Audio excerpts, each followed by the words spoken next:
Hello. Let's take a look at simplifying complex numbers that are given in polar form.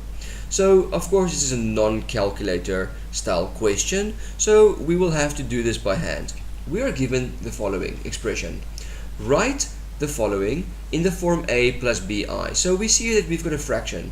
So I want to simplify my numerator and my denominator in order for us to arrive at this point here.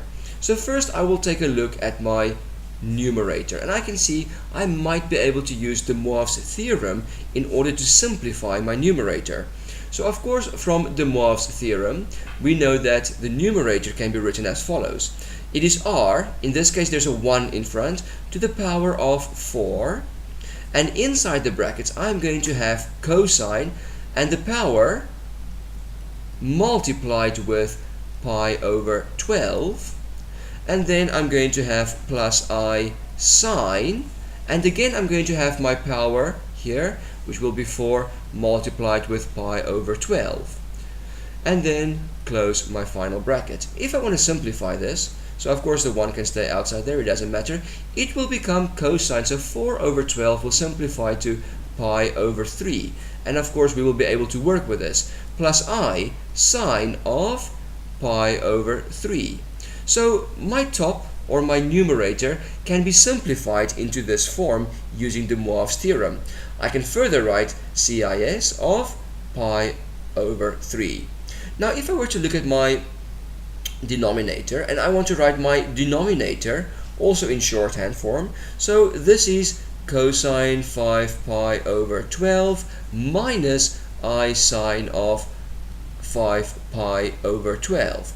We notice here that for the following, I can just write this as CIS of 5 pi over 12. Now, if my numerator and denominator is written in shorthand, so CIS of pi over 3, and in my denominator I have CIS of 5 pi over 12, then my rule states the following.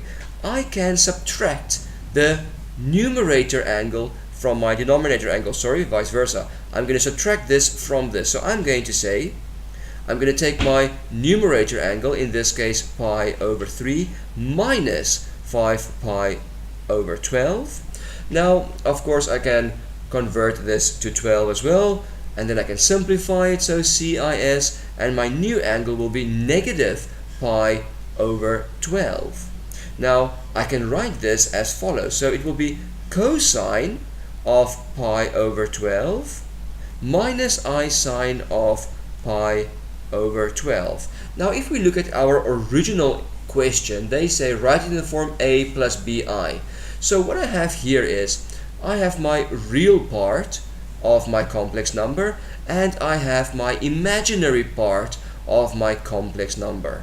So I can leave my answer like this.